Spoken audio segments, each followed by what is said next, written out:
El niño lo dice con una claridad que ninguna fase de rebeldía puede explicar. Ninguna fantasía infantil justifica la certeza en esa voz. Lo que sigue es aún más inquietante. El niño comienza a llorar, no por rabia, sino por una nostalgia que parece más antigua que su pequeño cuerpo. Echa de menos a los niños que dejó atrás, niños que nunca ha tenido en esta vida. Otra madre cuenta que su hija de 4 años describe la casa en la que vivía antes, no la casa de los abuelos, no un lugar de un libro ilustrado, sino un edificio con detalles arquitectónicos específicos, a 1000 kilómetros de distancia, que la familia nunca ha visitado. La puerta azul con el picaporte roto, la escalera con 13 escalones, la grieta en la pared de la cocina que parecía un rayo, y luego está ese momento que lo supera todo. El niño dice un nombre completo.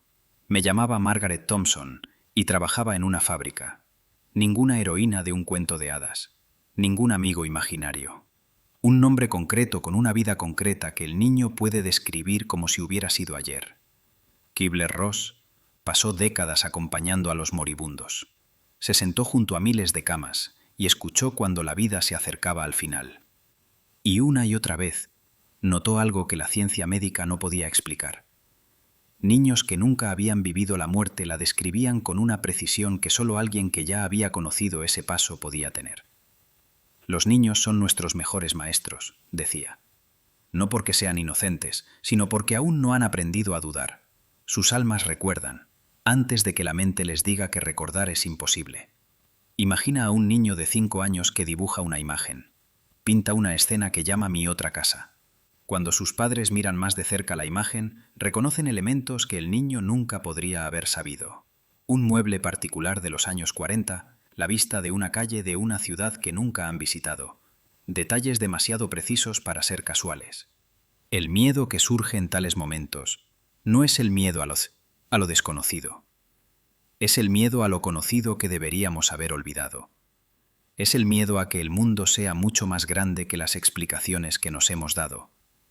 Y que nuestros hijos, quizás, tengan acceso a una verdad que perdimos cuando aprendimos a pensar racionalmente.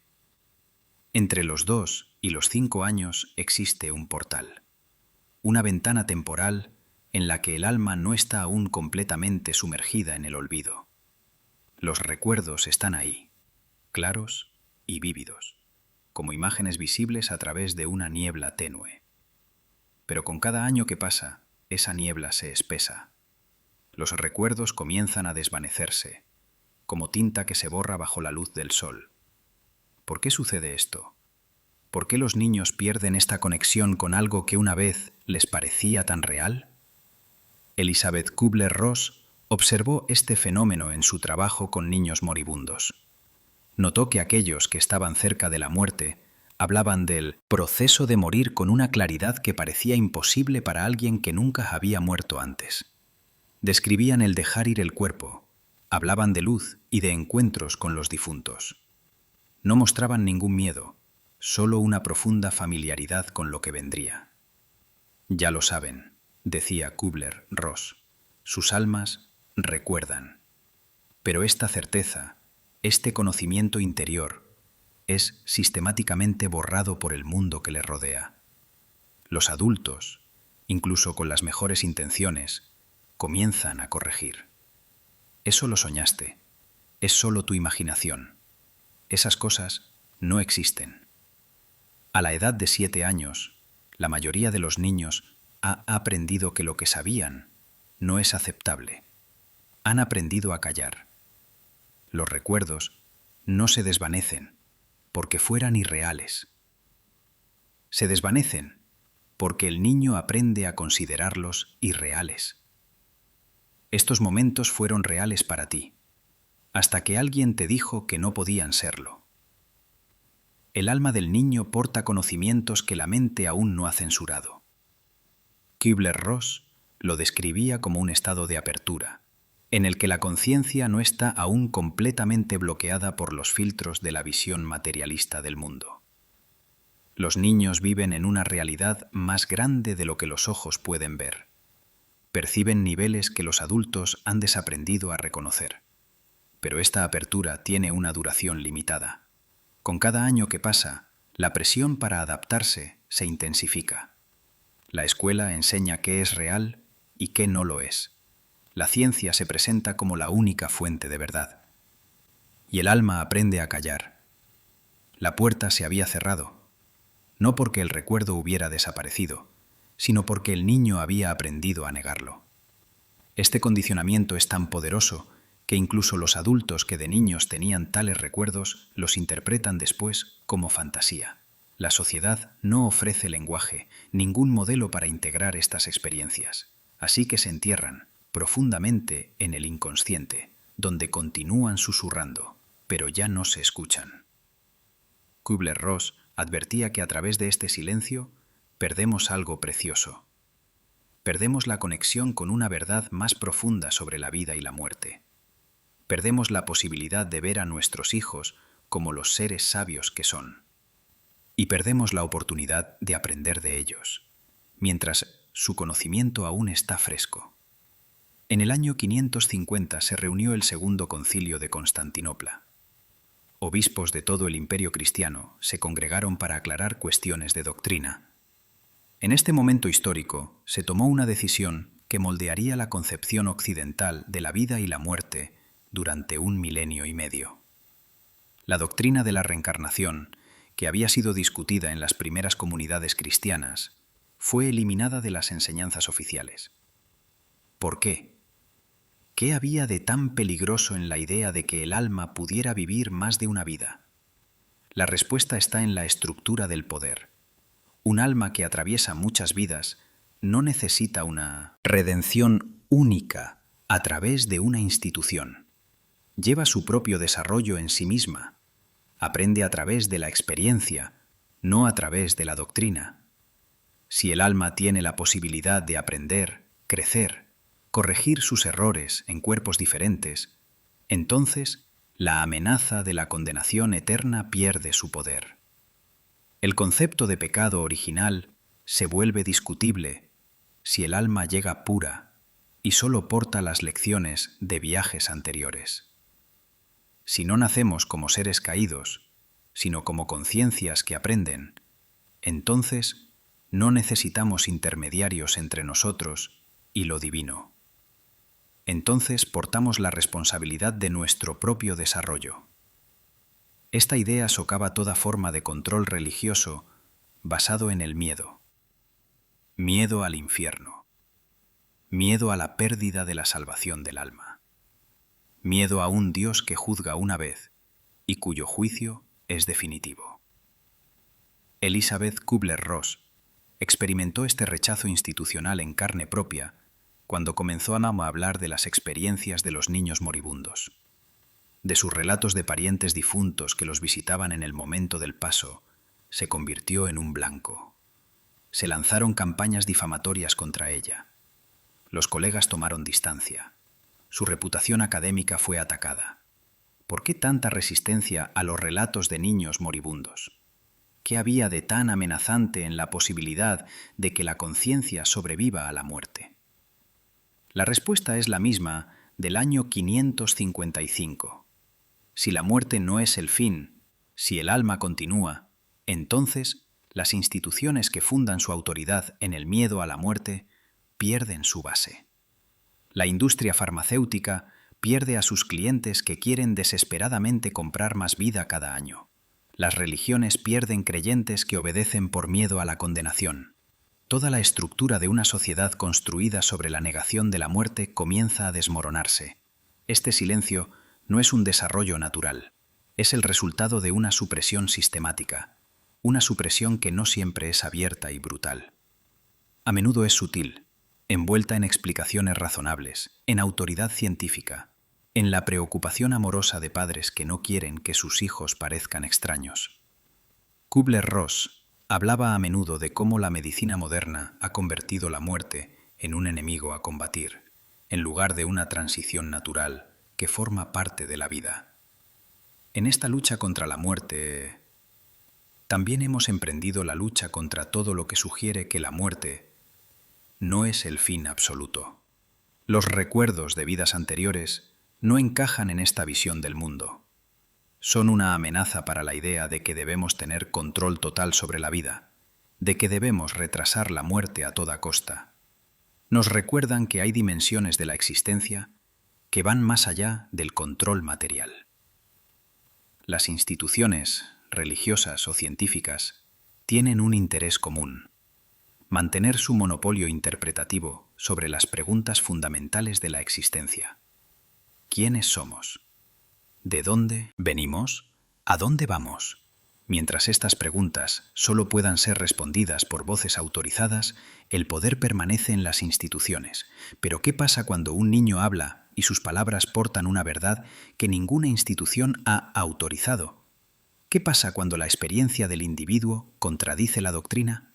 Entonces el niño es corregido, entonces la experiencia es reinterpretada, entonces la verdad es enterrada. Hay momentos en la historia de la ciencia en los que una sola persona decide hacer una pregunta que nadie quiere hacer. El doctor Ian Stevenson era una de esas personas. Tenía una prometedora carrera académica por delante. Como psiquiatra en la Universidad de Virginia, podría haberse concentrado en áreas de investigación reconocidas. En cambio, decidió arriesgar su reputación para perseguir una pregunta que la comunidad científica consideraba tabú. ¿Pueden los niños realmente recordar vidas anteriores? Y si es así, ¿cómo se puede demostrar? Stevenson comenzó a viajar. Fue a pueblos remotos en India, Sri Lanka, Tailandia, Líbano, Turquía. Lugares donde la cultura aún dejaba espacio a la posibilidad de que un alma pudiera regresar. Allí encontró familias cuyos hijos describían recuerdos detallados de vidas anteriores. Recuerdos que podían ser verificados. No eran vagas sensaciones, eran informaciones precisas. Nombres, direcciones, miembros de la familia, causas de muerte. Niños que conducían a los investigadores a casas donde habían vivido personas muertas antes de su nacimiento.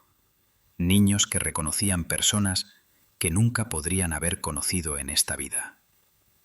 Un caso sacudió incluso la reserva científica de Stevenson. Un chico describió 27 detalles verificables sobre una vida que había terminado violentamente 15 años antes de su nacimiento. Nombró el nombre de la persona cuya vida describía. Describió la casa, la familia, el trabajo. Reconoció personas en viejas fotografías. Señaló a un hombre y dijo con voz temblorosa: «Fue él quien me mató». Stevenson documentó más de 3.000 de estos casos.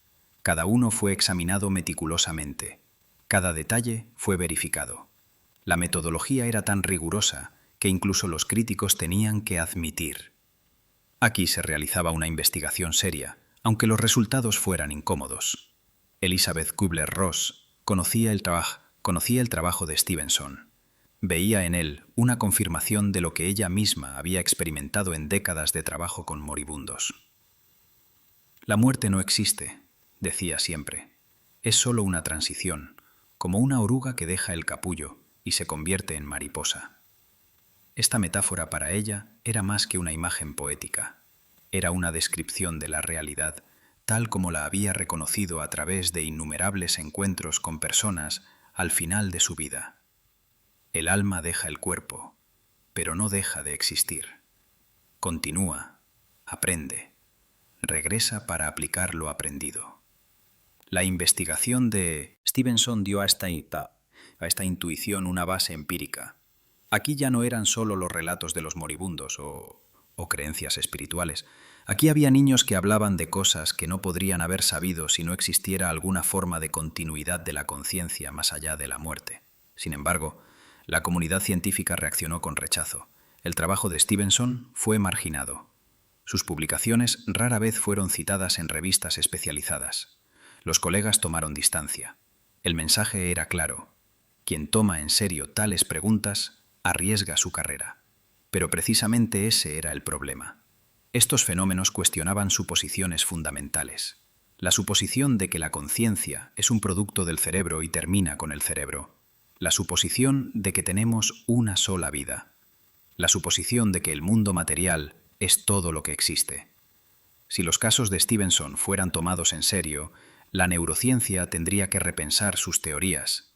La psicología debería considerar la posibilidad de que los recuerdos traumáticos puedan provenir de vidas vividas antes del nacimiento. La filosofía debería replantear la pregunta sobre la naturaleza de la conciencia. Este es el poder de una sola excepción bien documentada. Puede hacer tambalear toda una visión del mundo. Y Stevenson no había documentado una excepción. Tenía miles. Kübler-Ross veía en su trabajo una confirmación científica de lo que el alma siempre ha sabido: que no somos nuestros cuerpos, que la muerte es una ilusión, que el amor y la conciencia que desarrollamos en esta vida no se pierden cuando el corazón deja de latir. Hay recuerdos que no están almacenados en el cerebro. Están escritos en la piel, en los músculos, en reflejos que no tienen explicación consciente. Un niño nace con un miedo que ninguna experiencia en esta vida justifica. Una marca de nacimiento aparece exactamente en el punto donde una herida mortal terminó una vida que concluyó décadas atrás. El doctor Jim Tucker, que continuó la investigación de Stevenson en la Universidad de Virginia, ha documentado una correlación sorprendente. En el 70% de los casos examinados en los que los niños recordaban vidas anteriores, la muerte en esa vida había sido repentina y violenta. Un accidente, un homicidio, un trauma de guerra. Cuanto más brusca y traumática fue la muerte, más fuerte y urgente el recuerdo en la vida siguiente. Esta no es una correlación casual. Indica un mecanismo que Elizabeth Kübler-Ross describía con sus propias palabras. Portamos impresiones en cuerpos energéticos que el cerebro físico no puede ni controlar ni borrar. Estas impresiones sobreviven a la muerte del cuerpo biológico y moldean el siguiente. Considera el caso de una niña con una marca de nacimiento en el pecho, una marca inusual, con forma de puñalada. La niña describe una vida en la que fue apuñalada. Cuando la familia verifica sus afirmaciones, encuentran la ficha médica de una mujer que 20 años antes había sido apuñalada exactamente en ese punto. La posición de la cicatriz en el informe médico coincide exactamente con la posición de la marca en el cuerpo de la niña. ¿Cómo se explica esto? ¿Casualidad? ¿Con un niño quizás? Pero Stevenson y Tucker han documentado cientos de estos casos. Marcas de nacimiento y defectos congénitos que corresponden precisamente a lesiones mortales en vidas anteriores, heridas de bala, quemaduras, amputaciones. El cuerpo porta las huellas de eventos ocurridos antes de su nacimiento. Luego están los casos de xenoglosia, niños que cantan o hablan en lenguas que nunca han oído, no con el acento incierto de un principiante, sino con la maestría fluida y la pronunciación perfecta de un hablante nativo. Un chico en América canta canciones en bengalí, aunque nadie en su entorno habla esa lengua. Las melodías son correctas, las palabras son auténticas. ¿De dónde viene este conocimiento? Kübler-Ross explicaba que la conciencia no está limitada al cerebro. El cerebro es un receptor, no la fuente, como una radio que recibe frecuencias que existen independientemente de ella. Cuando la radio se rompe, las frecuencias no desaparecen, continúan transmitiendo. Y una nueva radio puede recibirlas de nuevo. En esta perspectiva, la xenoglosia tiene sentido. El alma que una vez habló bengalí porta esa capacidad consigo. En el nuevo cuerpo, en ciertas circunstancias, ese recuerdo emerge. El niño habla sin saber por qué. Canta porque el alma recuerda, aunque la mente no lo entienda. Aún más notables son las reacciones emocionales y físicas que no tienen fundamento en la vida actual. Un chico que entra en pánico al ver uniformes militares. No el miedo general de un niño a los extraños, sino un miedo específico y paralizante acompañado de sudoración, temblores, hiperventilación. Sus padres no recuerdan ninguna experiencia traumática con soldados, pero el chico habla de recuerdos. Describe cómo fue llevado por los soldados siendo joven. Describe los uniformes, las armas, la violencia. Cuando la familia investiga sus afirmaciones, encuentran registros de una masacre en la región ocurrida 30 años antes de su nacimiento. Las descripciones del chico coinciden con los documentos históricos. Su cuerpo recuerda el trauma, aunque su mente no tenga una explicación consciente para ello. El miedo es real, real porque la experiencia fue real, aunque ocurrió en otro cuerpo, en otra vida. Tucker enfatiza en sus investigaciones que estos recuerdos físicos no son simbólicos o metafóricos, son concretos y verificables. La marca está ahí. La reacción de miedo es medible. La lengua se habla. Estos son hechos que requieren nuestra explicación. La ciencia convencional no tiene respuesta. La genética no puede explicar por qué una marca de nacimiento tiene una forma que corresponde a una lesión ocurrida 50 años antes. La psicología no puede explicar por qué un niño tiene una fobia sin fundamento en sus experiencias vitales. La lingüística no puede explicar cómo un niño domina una lengua a la que nunca ha sido expuesto. Kübler-Ross sostenía que estos fenómenos nos obligan a ampliar nuestra definición de memoria. La memoria no es solo una función del cerebro, es una propiedad de la conciencia misma, y si la conciencia sobrevive a la muerte, entonces porta sus recuerdos consigo, escritos en niveles de la existencia más sutiles que el cuerpo físico, pero reales y efectivos. Esta comprensión lo cambia todo. Significa que los traumas pueden ser sanados reconociendo sus raíces en vidas anteriores. Significa que los miedos pueden ser comprendidos que de otro modo permanecerían enigmáticos. Significa que el cuerpo porta una sabiduría que va más allá de la biografía de esta sola vida. Si la conciencia sobrevive a la muerte, entonces cambia el significado de la pérdida. No pierdes a las personas que amas. Te separas de ellas solo temporalmente. El vínculo entre las almas permanece, más allá de los límites de la vida y la muerte. Elizabeth Kübler-Ross vivía con esta certeza. En sus últimos años, cuando su cuerpo cedía y la existencia física se convertía en una carga, hablaba de la muerte sin miedo. No la llamaba muerte, la llamaba graduación, diploma, el momento en que el alma deja la escuela de la vida terrenal y entra en una nueva fase de la existencia. No veo la hora de la graduación, decía, no del fin. Esta distinción es fundamental. El fin implica aniquilación, pérdida, oscuridad. La graduación implica continuación, transformación, nuevo aprendizaje. Kübler-Ross sabía qué le esperaba. No por fe, sino por la experiencia de miles de personas que había acompañado en la muerte. Había visto a moribundos dar la bienvenida en los últimos momentos a difuntos venidos a buscarlos.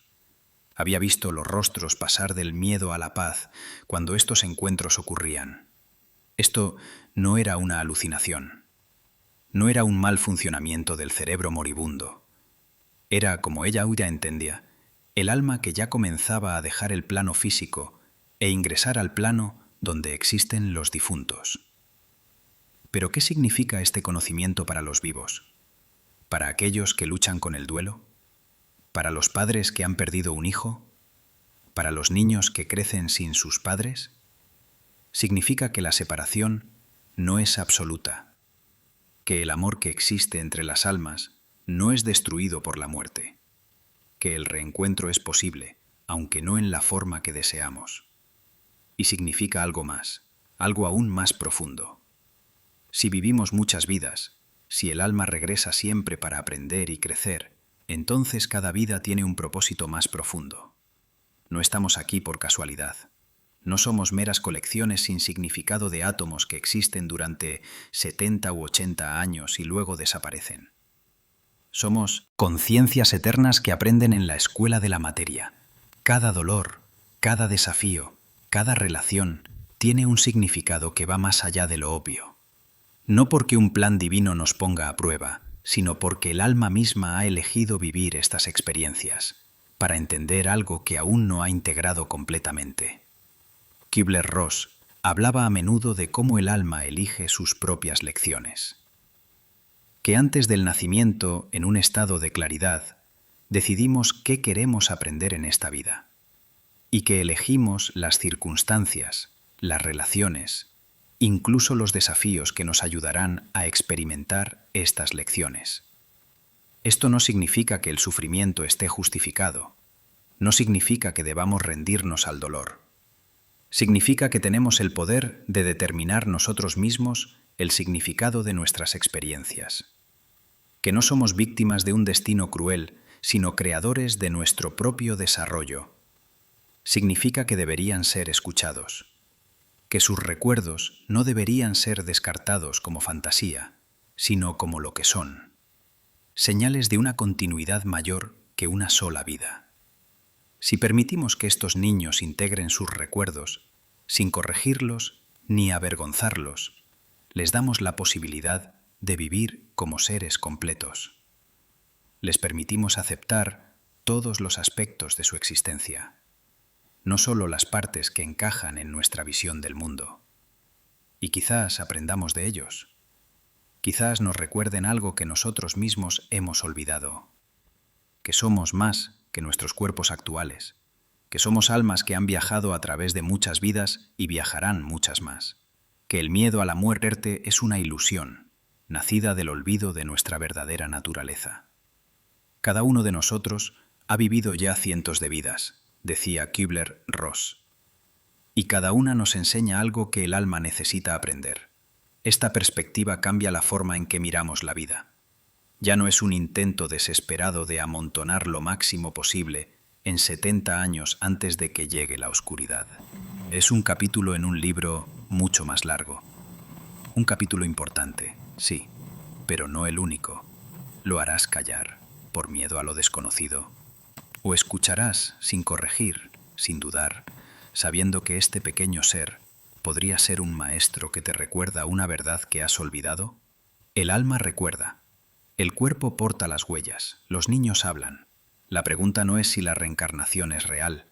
La pregunta es si estamos listos para ver las pruebas que están justo delante de nosotros, en las palabras y los cuerpos de los niños que viven con nosotros. Y si encuentras esta disposición, si tienes el coraje de soltar la visión del mundo que te dice que solo existe esta única vida, entonces se abre una nueva libertad. La libertad de saber que la muerte no es el fin, que el amor no muere, que tú y todos los que amas formáis parte de una danza eterna que se extiende a través de muchas vidas.